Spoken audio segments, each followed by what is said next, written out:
प्रणाम दोस्तों। मैं आज डेथ एंड इनसाइड स्टोरी के 7वें अध्याय का जो दूसरा भाग है उसी के ऊपर बोलने वाला हूँ। असिस्टेंस फॉर द डाइंग, मरने वालों को सहायता। इसका पहला भाग आप देखे नहीं है तो देख सकते हैं।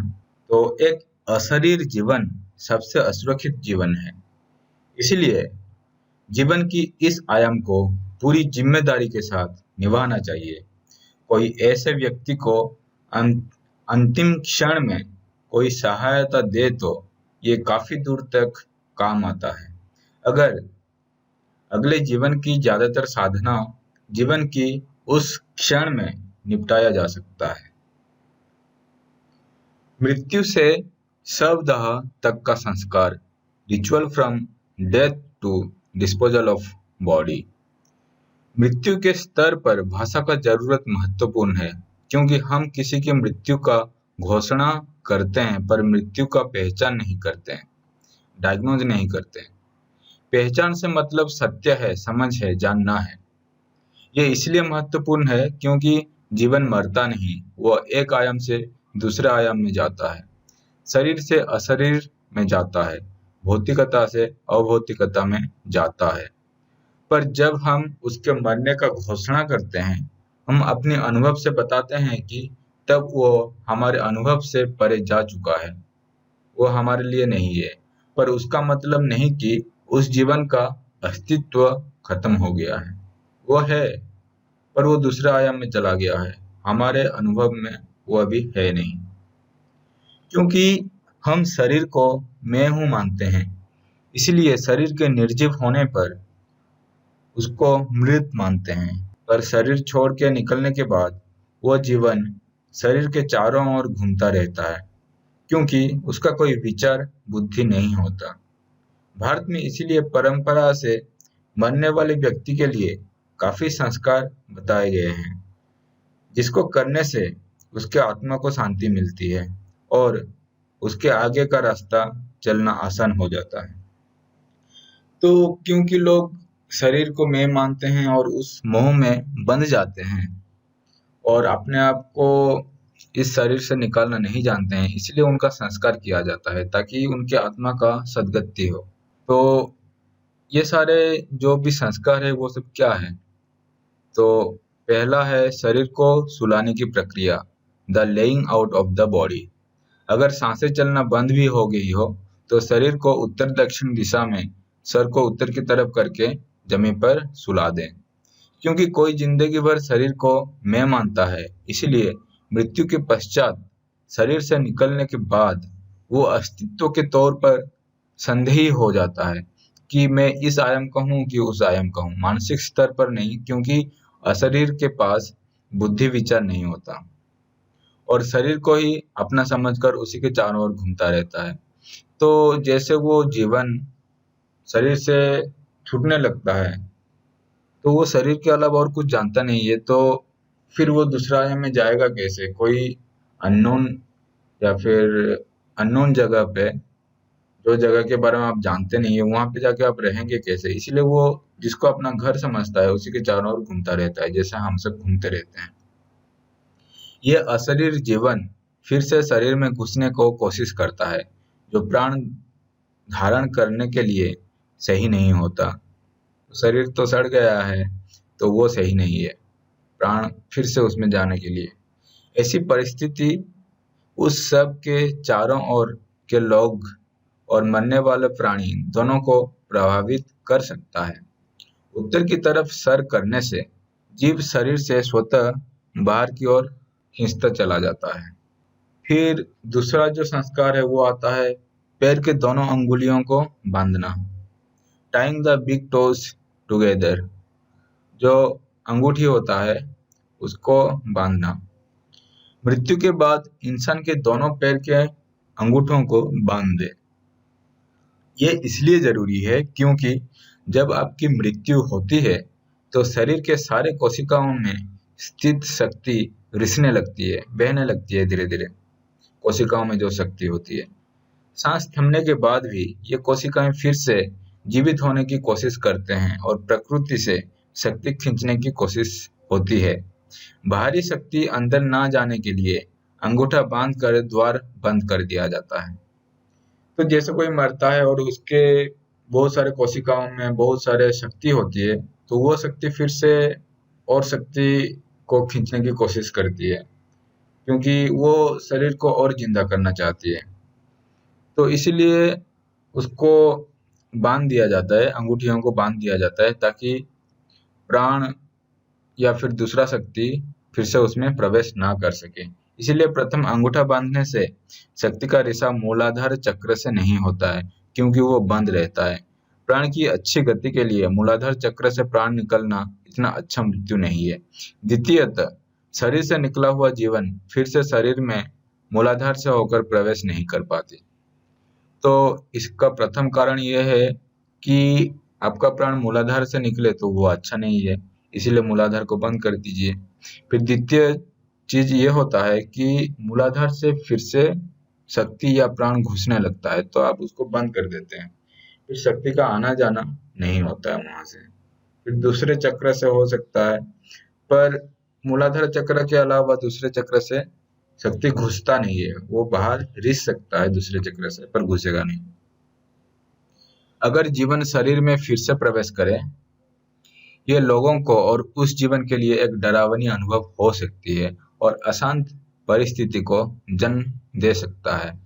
ये जरूरी नहीं है कि सब में प्रवेश करने वाला वही जीवन हो जिसका मृत्यु हुआ है, अपितु दूसरे शक्ति भी इसमें प्रवेश कर सकते हैं। तांत्रिक इसी मूलाधार का प्रयोग करके सब में शक्ति का पुनः संचार करते हैं। दूसरे चक्रों को प्रभावित करना संभव नहीं हो पाता, क्योंकि वो मूलाधार से कठिन है, इसलिए अंगूठा बांधना जरूरी है। और एक व्यवहारिक चीज यह है कि अंगूठा बांधने से सारा शरीर समेट कर रहता है, हिलता डुलता नहीं है। तो सदगुरु बोल रहे हैं कि प्राण फिर से आ जाएगा और शरीर फिर से जिंदा हो जाएगा सब। तो उसके घर वाले डरेंगे ही कि भूत फिर से आ गया है इसमें। और ऐसा भी नहीं हो सकता कि जो चला गया है शरीर छोड़ के वही उसमें घुसे। कोई दूसरा अशरीर आत्मा होगा तो वो भी उस शरीर पे हावी हो सकता है, या फिर तांत्रिक लोग उस शरीर को बहुत तरह से व्यवहार कर सकते हैं, मूलाधार से शक्ति को प्रवेश करा के उसको यूज कर सकते हैं, क्योंकि मूलाधार चक्र सबसे निचला चक्र है और सबसे इजी चक्र है, और उसको आप आराम से प्रभावित कर सकते हैं। तो इसलिए उसी चक्र को ही बंद कर दिया जाता है, और अंगूठा बांधने से शरीर ठीक ठाक भी रहता है। शरीर का धोना और कपड़े पहनना, washing and clothing the body. Bharat के कुछ समुदाय में जिनको इसका समझ है, मरने के बाद प्रथम शरीर के कपड़े फाड़ दिए जाते हैं और पानी से नहाया जाता है। ये इसलिए किया जाता है ताकि शरीर के घाव या मैल तो धुल जाएं, उसके साथ प्राण को भी निकलने में सहायता हो सके, क्योंकि बहते पानी बहुत कुछ धुल सकता है। तो हमारी परंपरा में पानी को एक क्लिंजिंग के लिए, शरीर को पवित्र करने के लिए प्रयोग किया जाता है। और आप अपने आप को शुद्ध करना चाहते हैं तो पानी का भी यूज बहुत किया जाता है। कोई अशुद्ध होता है तो उसके ऊपर पानी छींट दिया जाता है, या फिर गंगा जल का यूज किया जाता है, या फिर आप नदी में नहा लेते हैं, इसी तरह का।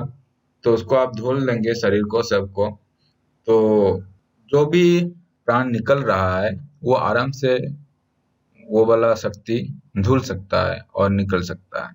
शरीर को उत्तर की ओर सर कर उत्तर दक्षिण करके खुले जगह सुलाया जाए और एक परत की सफेद कपड़े से ढक दिया जाए। कपड़े जीने वालों के लिए ढका जाता है, मुर्दों का इससे कुछ लेना देना नहीं, क्योंकि जीने वाले देख रहे हैं नंगा है, तो इसलिए लड़का लड़की दोनों आते हैं, स्त्री पुरुष, इसलिए उसको ढक दीजिए।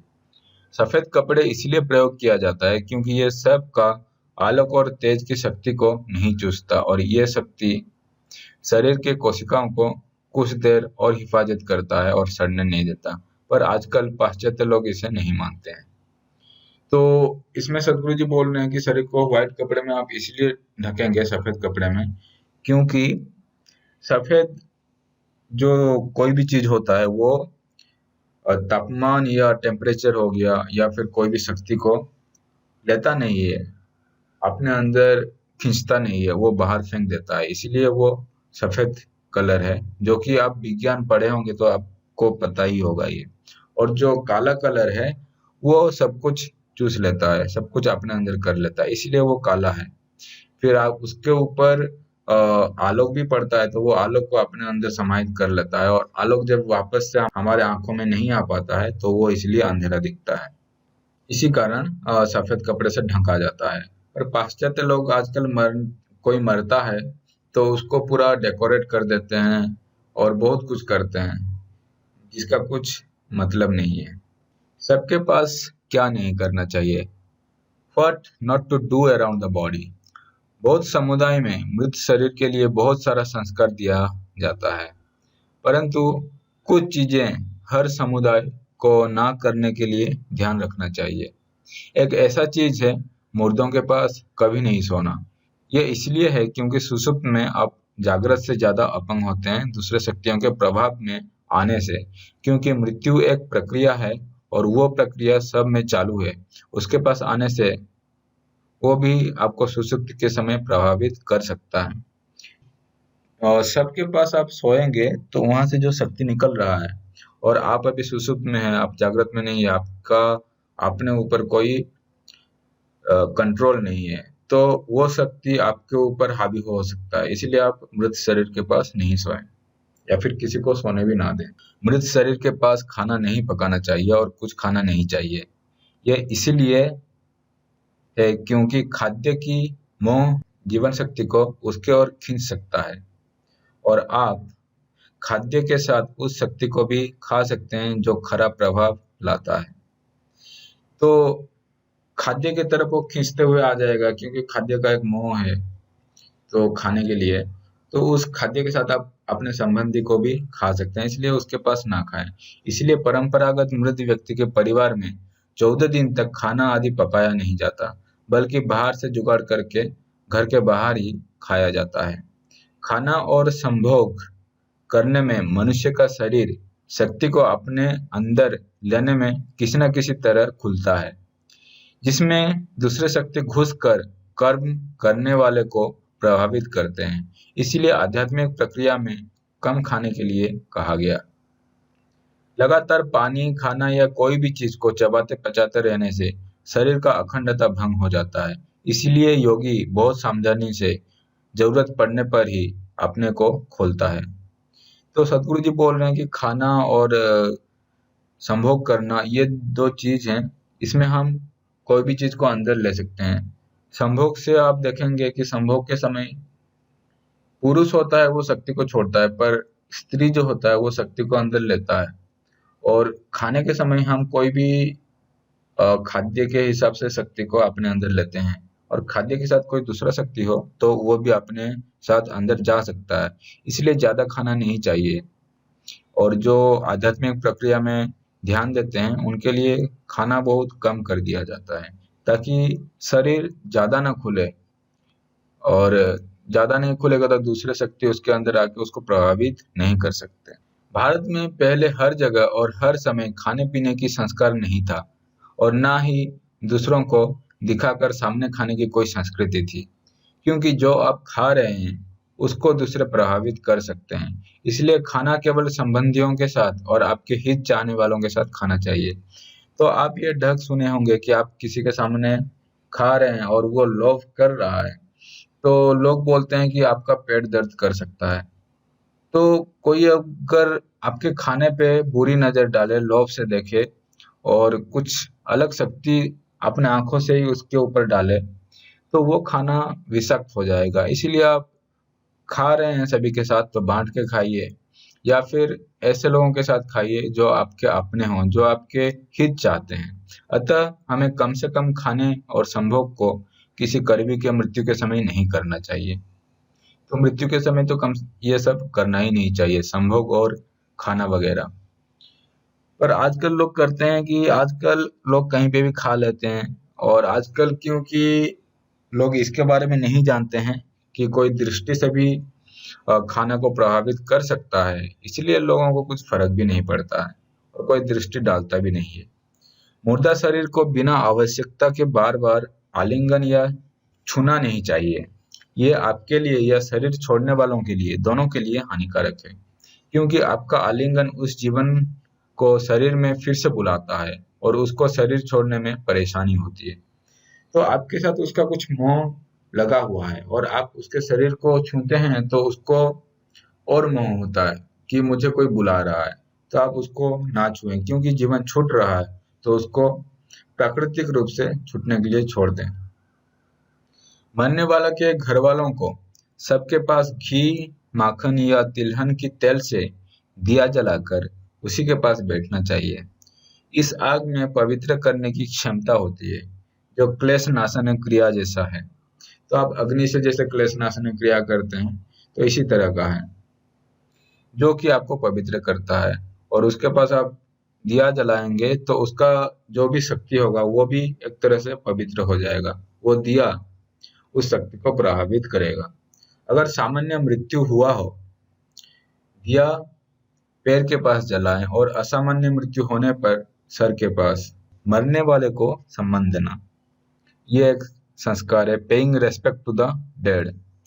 विश्व के हर जगह में कोई मरता है तो उसको जानने वाले उसके प्रति सम्मान देते हैं, पर भारत में उनको देवतुल्य प्रणाम किया जाता है। तो आपका कोई मर गया तो आप उसको अनसेस्टर के हिसाब से पूजा भी करते हैं। किसी भी चीज को कोई पूजा कर सकता है, कोई मर जाता है तो, क्योंकि चाहे कोई इंसान कैसा भी जिंदगी जिया हो, मरने के बाद उसको इसलिए प्रणाम किया जाता है क्योंकि वो जीवन अब वो इंसान नहीं रहा, उसका कुछ और ही अलग प्रकृति हो चुका है। तो क्योंकि इंसान मर जाता है तो वो नहीं रहता है। फिर जो मर गया है उसको घृणा करने से या फिर कुछ करने से क्या फायदा। तो उसको हमें सम्मान देना चाहिए, और सम्मान देने से हमारे अंदर की भाव अच्छा होता है, पॉजिटिव होता है, हमको खुशी मिलती है। घृणा करने से आपके अंदर नेगेटिव एनर्जी आ जाता है, आपको कष्ट होता है, आप उसी में तड़पते रहते हैं। जीवन का मूल तत्व वही है जिसमें वो विलीन हो गया है और हो रहा है, अतः आप उसको प्रणाम करते हैं, सवाल नहीं करते, क्योंकि ये आपसे परे हो गया है। और एक संस्कार है मरे हुए इंसान के सामान, the belongings of the dead person. इनको क्या किया जाए? जो इंसान मरता है उसके अंदर की कपड़े जो शरीर से ज्यादा जुड़े हों को जल्दी से जला देना चाहिए, जैसे चड्ढा या गंजी वगैरह। बाकी कपड़े और गहने दूसरे आदमियों को एक समान 3 दिनों के अंदर बांट देना चाहिए। तो जो भी अंदरूनी कपड़े हैं जिसमें पसीना वगैरह या फिर दूसरा चीज लग सकता है जो आपके शरीर से ज्यादा प्रभावित हो सकता है, वो सब कपड़े को आप जला दीजिए, क्योंकि उससे भी शरीर का एक तरह का जुड़ाव है, जीवन का एक तरह का जुड़ाव है। और बाकी जो कपड़े गहना वगैरह होंगे उसको आप बांट दीजिए हर जगह पे। 3 दिन के अंदर आप लोगों को वो बांट दीजिए, क्योंकि बांट देंगे तो वो आदमी कोई स्पेसिफिक जगह पे नहीं जाएगा, किसी किसी के पीछे नहीं जाएगा, पर एक जगह पे आप उसको जमा करके रखेंगे अपने घर में, तो उसी से वो आकृष्ट होकर फिर से वहां पे आने लगेगा।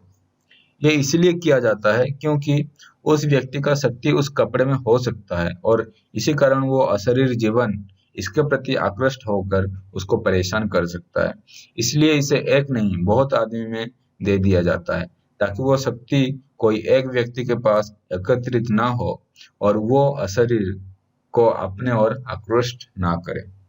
जलाना या गाड़ देना, टू बर्न एंड बरी। आप महसूस करेंगे कि आपकी कोई करीबी मर गया हो और उसका शरीर सामने हो, तो आप उसके बारे में द्वंद में पड़ जाएंगे कि क्या ये फिर से जिंदा हो जाएगा। ऐसा हमारे मन में आता है सवाल, उठ बैठेगा या कुछ चमत्कार होगा या किसी तरह से ये जिंदा हो जाए, इसी तरह हम सोचते हैं, क्योंकि हमारा संबंधी है, हमारा भी मोह होता है। ये ऐसे ही चलता रहेगा और बेकार का संबंधियों का रोना धना चलता रहेगा। तो जब तक सब होता है संबंधियों का रोना धना चलता रहता है, क्योंकि सब है, सबको देख रहे हैं, तो एक तरह से लोगों के मन में दुख आता है।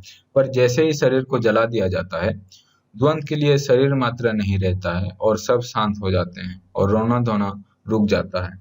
तो किसी को जलाने के बाद कोई इतना नहीं रोता है, उसके संबंधी या घर वाले कभी कभी रोते होंगे, पर बाकी लोगों का रोना धोना उतना कम हो जाता है क्योंकि सब ही नहीं रहता है। शरीर जलाने के पीछे ये ज्ञान है कि जब आप जाते हैं तो आपका कुछ यहाँ बाकी रहना नहीं चाहिए, शरीर भी नहीं। पर कोई सचेत होकर शरीर से निकला हो तो आप उसे मिट्टी में गाड़ सकते हैं, क्योंकि वो खुद सचेत हो, शरीर से निकला है और उसका शरीर से कोई जुड़ाव नहीं है। तो सारा प्राण निकल ही गया है तो उसका शरीर से और कुछ जुड़ाव नहीं है, तो आप उसको गाड़ सकते हैं। पर कोई शरीर से निकाल दिया गया हो, यानी कोई हादसे से मरे हो, तो उसको जलाना बहुत जरूरी है, क्योंकि वो अपने इच्छा से शरीर नहीं छोड़ा है और मैं शरीर हूँ का भाव उसमें अब भी रहता है। तो क्योंकि वो अभी शरीर है, वो ऐसा भाव से मरा है, तो उसका शरीर के साथ जुड़ाव है। तो उस शरीर को आप जलाना बहुत बेहतर है, क्योंकि नहीं तो उसका जुड़ाव उसी शरीर के साथ हमेशा रह जाएगा। भारतीय परंपरा में किसान अपने मृत्यु के शरीर को मिट्टी में गाड़ देते थे, क्योंकि वह वृद्धावस्था में प्राकृतिक मृत्यु को प्राप्त होते हैं। क्षत्रिय युद्ध के चोट से मरने के कारण और वैश्य या वाणिज्य करने वाले धनी लोग भी रोगाग्रस्त से मरने के कारण शरीर को जलाते हैं। तो जो कृषक वगैरह होते थे, वो क्योंकि प्राकृतिक मृत्यु मरते थे, तो वो शरीर को गाड़ देते थे ताकि वो कंपोस्ट हो जाए और मिट्टी के लिए भी अच्छा हो। पर जो वैश्य या वाणिज्य करने वाले या फिर क्षत्रिय होते थे, वैश्य तो भोग करके रोग में मरते थे और क्षत्रिय युद्ध में मरते थे, तो उनका हादसे से मरना होता था, इसलिए उनका शरीर को जलाना जरूरी था। जो प्राकृतिक मृत्यु से गुजरा हो या अपनी इच्छा से शरीर छोड़ा हो, केवल उसी को ही जमी में गाड़ा जाना चाहिए, सबको नहीं। पर आज कफिन बक्से में डालकर शरीर को ऐसे गाड़ा जाता है कि शरीर मिट्टी में मिले भी नहीं। ये एक मूर्खता है। तो आजकल लोग करते हैं क्या कि सीमेंट का कोई कफिन बना लेते हैं, बक्सा बना लेते हैं, या फिर अ, लोहे का बना लेते हैं और उसी में शरीर को डाल देते हैं। तो शरीर सड़ता भी है तो उसी में रह जाता है, वो तो मिट्टी से मिल भी नहीं पाता है। तो ये तो मूर्खता है कि फिर आप उसको ऐसे अलग करके क्यों रख रहे हैं। शरीर मिट्टी से आया है, मिट्टी से मिलना चाहिए। समाधि से शरीर छोड़ने वालों के शरीर को ज्यादातर गाड़ा जाता है और समाधि मंदिर बनाया जाता है, ताकि उस शक्ति का दूसरे उपयोग कर फायदा ले सके। तो कोई अपने मन से छोड़ा है तो उसका हम समाधि बना देते हैं, वहां पे शरीर को गाड़ा जाता है, तो उसका जो शक्ति रहता है वो वहीं पे रहता है और उसका फायदा दूसरे लोग, आध्यात्मिक लोग ले सकते हैं। शरीर को गाड़ने से पहले शरीर के ऊपर और नीचे हल्दी और नमक डाल दिया जाता है, ताकि वो शरीर जल्दी से सड़कर मिट्टी में मिल जाए। ये इसलिए जरूरी है क्योंकि इसके बिना शरीर धीरे धीरे मिट्टी में मिलेगा और दूसरे प्रक्रियाएं भी हानि पहुंचा सकते हैं। पहले साधना करने वाले कुछ लोग सब का प्रयोग करते थे और इस कारण गाढ़े हुए शरीर को निकाल लेते थे। पर अगर आप उसके ऊपर नमक डालेंगे तो वो उसे नहीं निकालेंगे, क्योंकि वो सब उनके लिए प्रयोग में नहीं लाया जा सकता। तो नमक और हल्दी डालने का यही है, एक तो शरीर सड़ जाएगा, दूसरा कोई तांत्रिक या अघोरी वगैरह होंगे तो वो शरीर को निकाल के उसको अपने प्रयोग के लिए नहीं यूज कर सकते। आप चाहेंगे नहीं कि आपका शरीर को निकाल कर कोई दूसरा प्रयोग करे, इसलिए उसको नमक और हल्दी डाल दीजिए गाड़ने के समय और वो मिट्टी में बहुत जल्दी मिल जाएगा, क्योंकि नमक अ, और हल्दी दोनों मिलके शरीर को पचा देंगे। कुछ संस्कृति में शरीर को पक्षियों को खिलाने की परंपरा है। कुछ में समुद्र में विसर्जन का प्रक्रिया है, जो समुद्र यात्रा करते हैं। कुछ को रेगिस्तान में इसलिए गाड़ा जाता है क्योंकि लकड़ी का अभाव है। बक्से में शव को रखने की परंपरा शरीर को कुत्ते या दूसरे जानवरों द्वारा जमी से निकालने की प्रक्रिया को रोकने के लिए हो सकता है। पर आजकल लोग उस बक्से को सजाकर और कभी-कभी सीमेंट और लोहे के बक्से में शरीर गाड़ते हैं। ऐसे शरीर बहुत सालों तक पृथ्वी से नहीं मिलेंगे और ये एक परेशानी बन सकता है। तो रेगिस्तान में ऐसा होता है कि रेगिस्तान में लोगों के पास लकड़ी नहीं होता है जलाने के लिए, तो उसको वो गाड़ देते हैं और समुद्र में जो होते हैं वो विसर्जन कर देते हैं समुद्र में ही। और कोई कोई ऐसा करते हैं कि उसको बक्से में डाल के ऐसे रख देते हैं कि वो मिट्टी के साथ मिलेगा भी नहीं, जिसका कुछ मतलब नहीं है। तो ये जो चीज है कि गाड़ने का चीज, ये अब्राहमिक रिलीजियन से आया है। जनरली हिंदू तो करते हैं, कृषक लोग जो करते हैं, आजकल तो कोई हिंदू करता भी नहीं। पर जनरली जो होता है कि अब्राहमिक रिलीजन जैसे इस्लाम हो गया या फिर क्रिश्चियनिटी, वो पुनर्जन्म वगैरह विश्वास नहीं करते हैं, इसलिए भी वो लोग शरीर को संभालना चाहते हैं। जैसे फारो के पिरामिड होता है, उसमें वो शरीर को संभाल के रखते हैं, क्योंकि वो ये नहीं जानते हैं कि उनको दूसरा शरीर मिलेगा, नया शरीर, ताजा शरीर।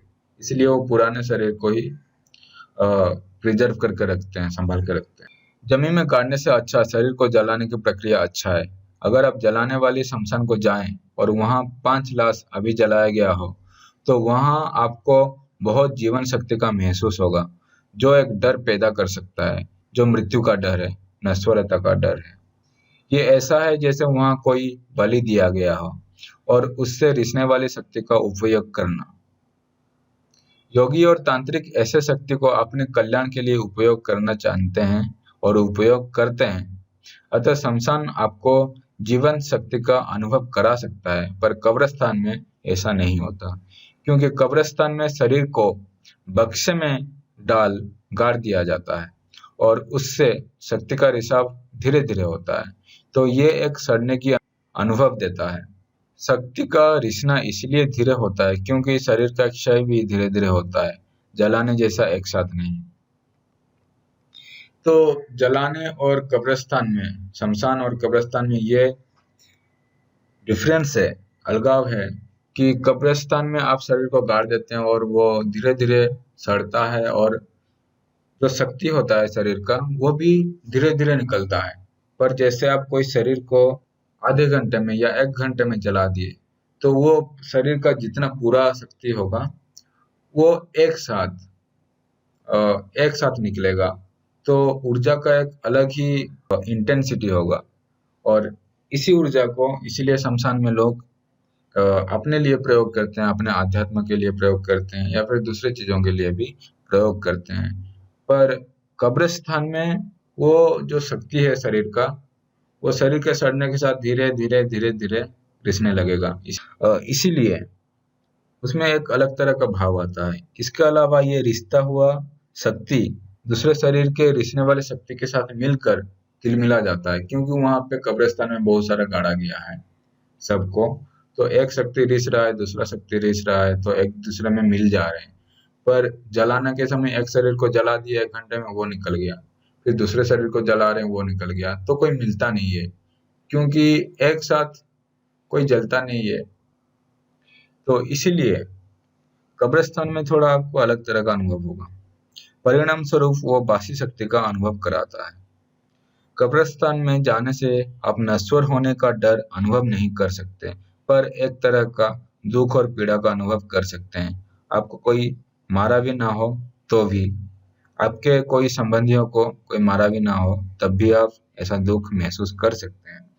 यह अनुभव ऐसा है जैसे आप कोई अस्पताल के साधारण वार्ड में जाते हैं और पीड़ा से कराहते लोगों को देखते हैं। आने वाले पीढ़ी के लिए ऐसा अनुभव छोड़ना अच्छा नहीं है।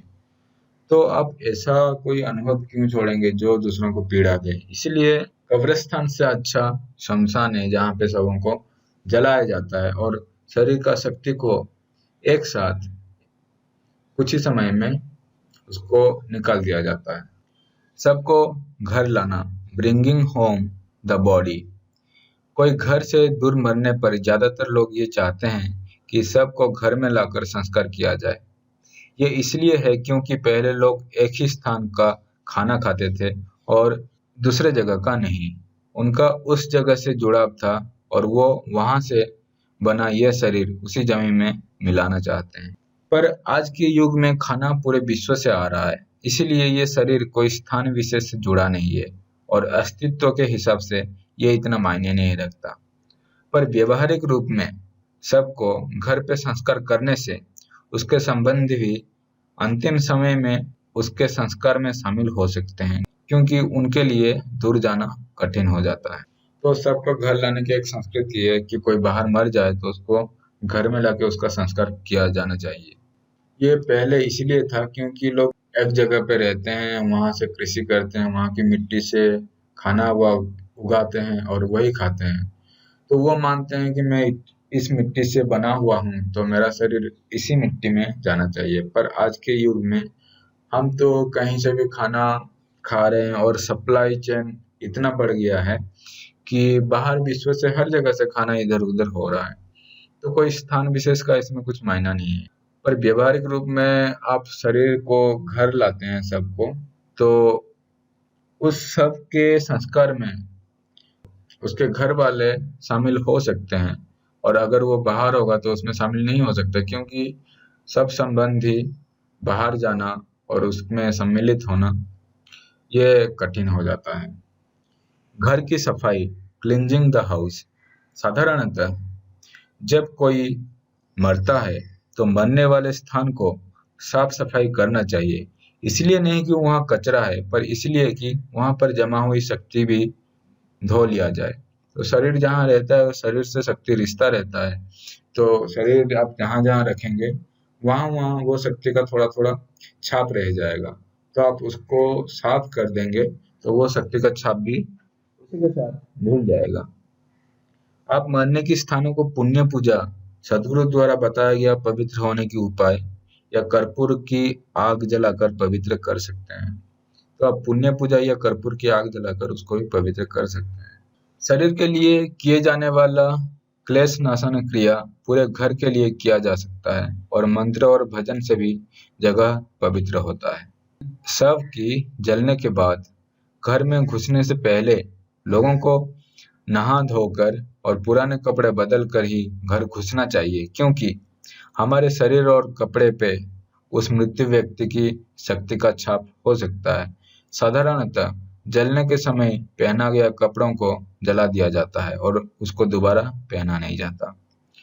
तो क्योंकि हमारे शरीर और कपड़े पर उसका छाप रहता है, इसीलिए हम शरीर और कपड़े दोनों को अच्छे से धुलते हैं और फिर घर को वापस जाते हैं। नहीं तो हमारे शरीर और कपड़े के साथ वो मृत व्यक्ति का शक्ति फिर से घर चला जाएगा और उससे हमको कुछ परेशानी हो सकती है।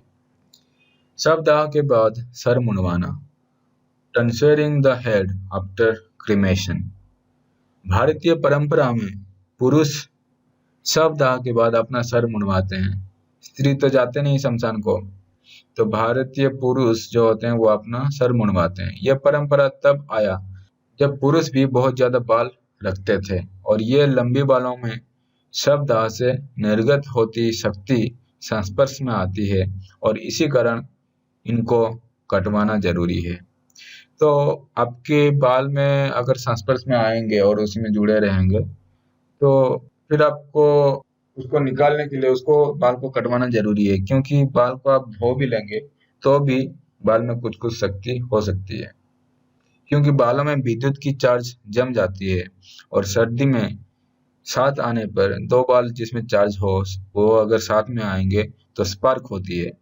इसलिए बालों में मृत्यु की शक्ति का छाप रह जाता है, और क्योंकि हम बाल फिर से उगा सकते हैं और ये मृत्यु का छाप हमें नहीं चाहिए, इसलिए इनको कटाना जरूरी माना जाता है। पर आज के कम बाल वाले समाज में इसका इतना असर नहीं है। एक नए जन्मे बच्चे को भी 4-5 महीने के बाद जब सर के परत सख्त हो जाते हैं तो उसके बाल कटवा दिए जाते हैं, क्योंकि उसमें माँ का छाप रहता है और ये बच्चे की खुद का विकास करने में परेशानी करती है। तो अगर किसी के ऊपर किसी और का छाप हो तो वो कैसे विकास कर पाएगा, इसलिए माँ का जो एक स्पर्श होता है या छाप होता है बालों पर, उसको इसलिए काट दिया जाता है 4-5 महीने के बाद। भस्म को बिखरना, स्प्रेडिंग द आसेस। मृत्यु के बाद कोई जीवन अपने भौतिक शरीर और चीजों के प्रति 40 दिन तक जुड़े रह सकते हैं। अगर आप शरीर को जला दिए हैं तो वो शरीर का भस्म या उनके पहने हुए कपड़े या ऐसे कुछ जो वो प्रयोग करते हैं उसको ढूंढने लगते हैं, क्योंकि उनको विश्वास नहीं होता कि वो मर गए हैं। तो जो कोई मर गया है वो अपने पुराने कपड़े, जिससे उसको मोह है, गाड़ी होगा या फिर कपड़े होगा या फिर कोई भी ऐसा चीज हो सकता है जिसका वो प्रयोग किया, उसके तरफ आकर्षित होता है और इसीलिए वो सबको दान कर दिया जाता है और भस्म को बिखर दिया जाता है। ये भस्म को नदी में बहा दिया जाता है ताकि वो जल के प्रवाह में बिखर जाए और घर वालों को भी वो भस्म रख कर उसको देखे बार बार भाव में व्याकुल होना नहीं पड़ता है।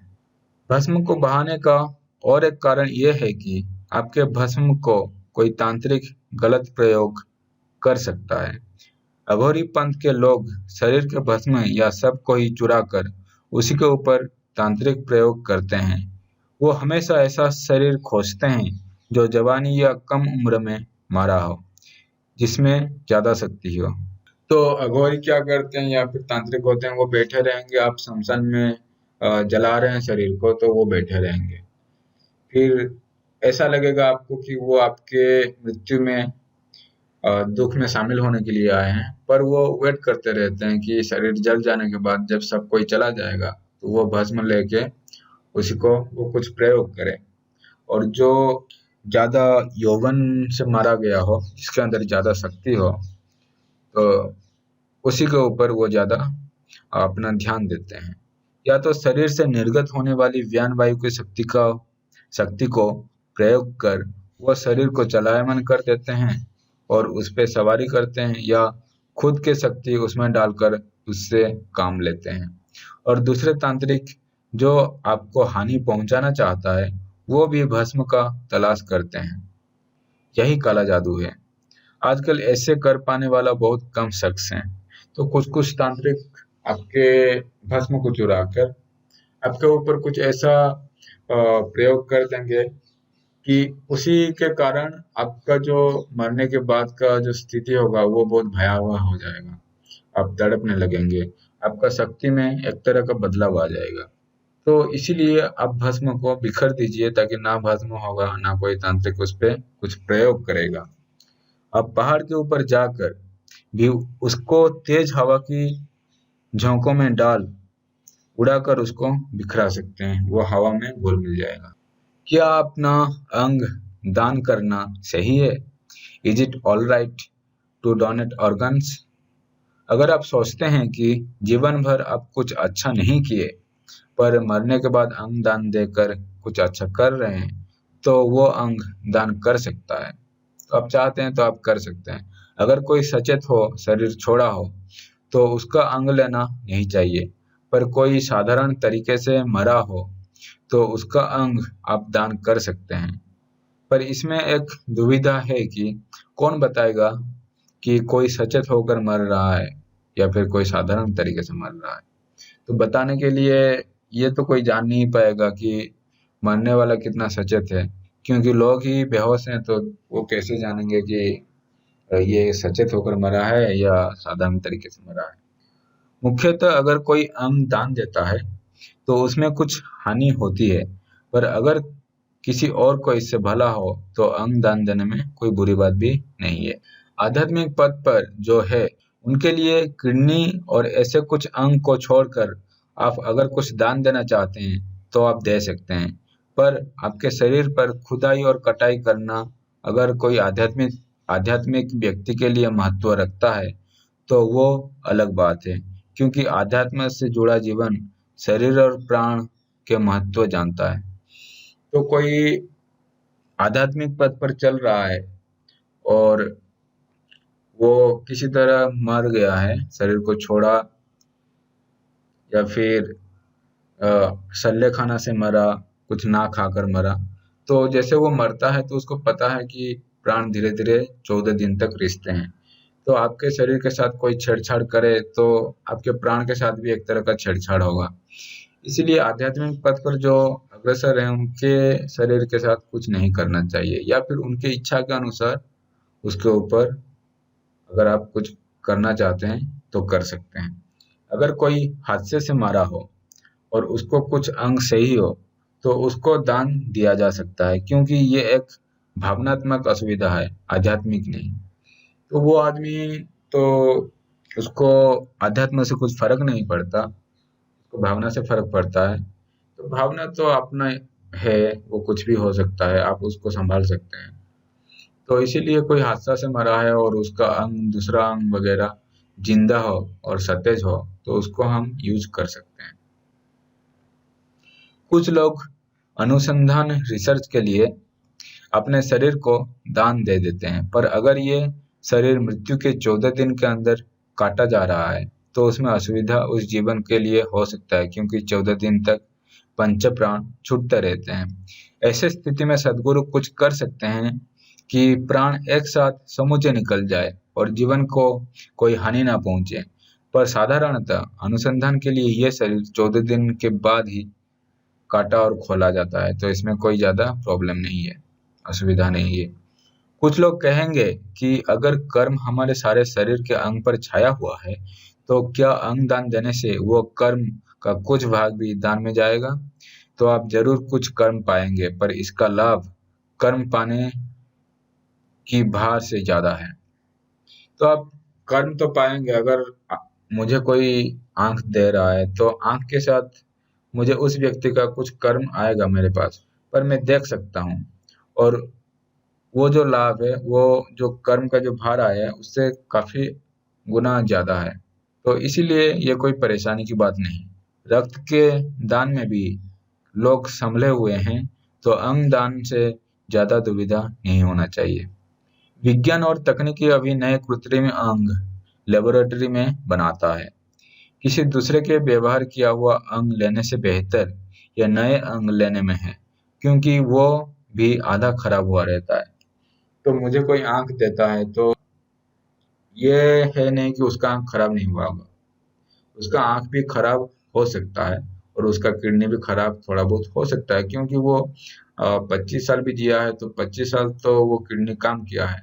इससे अच्छा है कि आप कृत्रिम अंग लगा लीजिए, ताकि आपको ना कोई कर्म का प्रॉब्लम होगा, ना कोई खराब अंग सेकेंडरी अंग मिलेगा। जैसे आप सेकेंडरी गाड़ी लेंगे तो वो तो खराब ही मिलेगा, चलेगा वो, पर वो उतना नहीं चल सकता जितना चलना चाहिए नया। शरीर को अभौतिक बनाना, डीमेटेरियलाइजिंग द बॉडी। मृत्यु के बाद की संस्कार केवल मरने वालों के शरीर और जीवन शक्ति का आराम से निकलने के लिए किया जाता है। पर कुछ ऐसे बड़े योगी हैं जो अपनी इच्छा से अपने शरीर को भौतिक से अभौतिक कर कहीं खो जाते हैं, जिनका संस्कार करने का कोई जरूरत नहीं होता।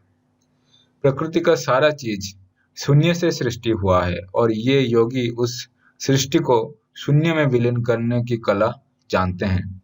ऐसे बहुत योगी हुए हैं जो अपना शरीर ऐसे छोड़ चले जाते हैं। पर ये कैसे होता है? हमारा शरीर 72% जल, 12% पृथ्वी, 6% वायु, 4% अग्नि और बाकी 6% आकाश है, जो कि पंच महाभूत हैं और उसी से ये बना है। हमें आकाश के लिए कुछ करना नहीं है। इसलिए अगर आप दूसरे 4 चीजों को और मुख्यतः पृथ्वी को अभौतिक बनाना जानते हैं तो आप यही भाप बन जाएंगे। तो ये जो हमारा भौतिकता है, पंच महाभूत हैं, इनको हम अभौतिक बना सकते हैं।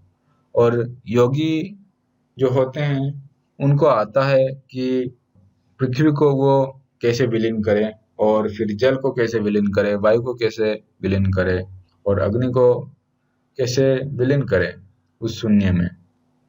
तो वो लोग अपने शरीर को पूर्णतः भौतिक से अभौतिक कर लेते हैं और कहीं खो जाते हैं। लोग जल को अभौतिक करते हैं, पर 72% होने के कारण कुछ जल वहीं बच के रह जाता है, जो कि कला की थोड़ी सी अपूर्णता है। तो थोड़ा बहुत इधर उधर हो जाता है, तो इसी थोड़ा बहुत जल बच जाता है, क्योंकि जल सबसे ज्यादा है 72%। ईसा के लिंग भैरवी यंत्र के पास ऐसा कई बार हुआ है। लोग इस यंत्र को साफ कर रात में सोते हैं और सुबह वहां कभी कभी कुछ पानी जमा हुआ रहता है। इससे परेशान होने की कोई जरूरत नहीं, क्योंकि वहां एक अशरीर जीवन अपने सूक्ष्म कार्मिक शरीर को संपूर्ण विलीन कर देता है और इसी प्रक्रिया में कुछ पानी बच जाता है। तो सदगुरु का जो लिंग भैरवी यंत्र लोग खरीदे हुए हैं, वहां पे लोग नोटिस किए हैं कभी कभी कि पानी रह जाता है, कुछ नहीं था और पानी वहां पे आ गया है।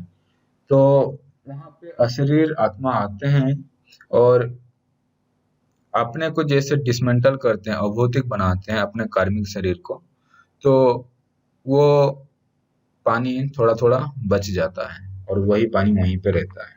1873 में तमिल साधु रामालिंग आदिगल, जो वल्लालर के नाम से प्रसिद्ध हैं, ने जनवरी 1874 में शरीर छोड़ने की ऐलान करने के बाद वो अपने कमरे में विलीन हो गए।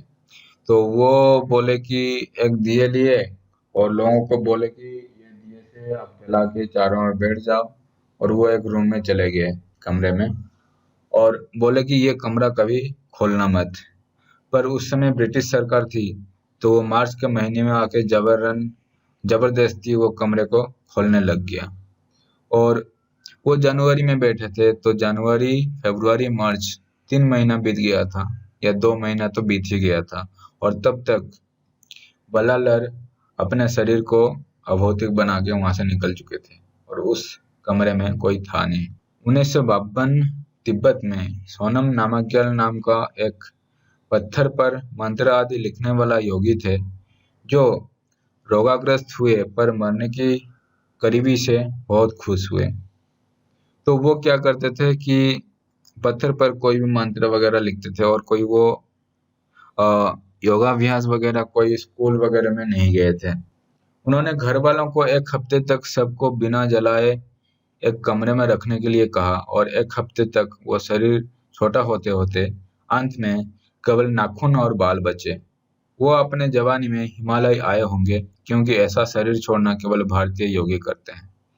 तो ये जो सोनम नामग्याल थे 1952 में, तो ऐसा बोला जाता है कि वो एक शिकारी थे और हिमालय की तरफ आए होंगे, तो उनको कोई ये सब सिखाया होगा कि अपने शरीर को कैसे अभौतिक बनाएं भौतिक से, और इसी के कारण वो इसी तरह केवल नाखून और बाल छोड़कर बाकी गायब हो गए थे।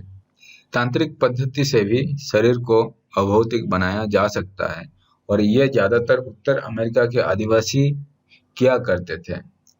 सदगुरु ने ऐसे ही एक इंसान को मैसूर शहर में देखा, जो नीचे बस कपड़ा कपड़ा पहना था थोड़ा सा, और वो दाढ़ी वाला हठात दर्शन दिया और अपने शरीर को 10 मिनट जलाते हुए अदृश्य हो गया, आग जैसा हो गया और अदृश्य हो गया। फिर बहुत बार सदगुरु ने इस व्यक्ति को दर्शन किए हैं, और वो ऐसे ही अदृश्य हो जाता था, आता था सदगुरु के सामने और फिर से अदृश्य हो जाता था।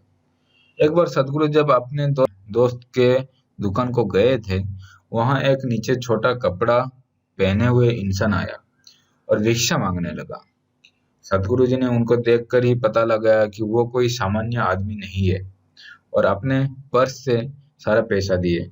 फिर वो आदमी अदृश्य हो गया।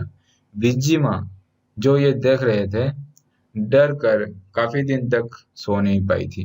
तो सदगुरु जी बताते हैं कि ऐसे वो दोस्त के पास गए थे, तो ऐसा हादसा हुआ था कि कोई आदमी उनके पास आके उनको मांगने लगा, वो पैसा दे दिए, क्योंकि उनको पता चल गया ये साधारण आदमी नहीं है, पूरा सारा पैसा निकल के दे दिए। वो आदमी अदृश्य हो गया। तो बीजी में देखे थे, तो वो लड़कियां ज्यादातर डर जाते हैं, क्योंकि बीजी माँ योगी थे नहीं और उनको इतना सब चीजों के बारे में पता नहीं था। तो ऐसा स्थिति देखकर उनको एक तरह सा डर लगने लगा कि ये क्या हो रहा है। ऐसे लोग एक पंचभूतों के ऊपर सिद्धि पाए हैं और कुछ समय तक उस अवस्था में रह पाते हैं, हमेशा नहीं। अतः आप ये भूत सिद्धि या वामाचार उपाय से कर सकते हैं। तो कोई भी इंसान अगर भूत सिद्धि वगैरह कर लेगा या फिर वामाचार वगैरह करेगा, तो उसको ऐसा सिद्धि या शक्ति प्राप्त हो सकती है, जिससे वो अपने भौतिक शरीर को अभौतिक कर सकता है। तो इसी तरह हम शरीर का संस्कार वगैरह करते हैं, और यहीं पे मैं आज खत्म करता हूँ। अध्याय 7 खत्म हो गया। अगले अध्याय 8 में हम मरने के बाद की संस्कार का क्या जरूरत है उसके बारे में देखेंगे। ऋणानुबंध, कर्ज का जाल, इसके बारे में देखेंगे। काला भैरव कर्म, ईसा के मृत्यु के बाद का एक संस्कार, उसके बारे में देखेंगे। और काल भैरव कर्म का दायरा कितना है, क्या क्या कर सकता है काल भैरव कर्म, उसके बारे में देखेंगे। तो आज मैं यहाँ पे रुकता हूँ। और मुझे सुनने के लिए आप सबको बहुत बहुत धन्यवाद। आपके अंदर जो परमात्मा है, मैं उसे कोटि कोटि प्रणाम करता हूँ। ओम नमः शिवाय। ओम नमः शिवाय। ओम नमः शिवाय।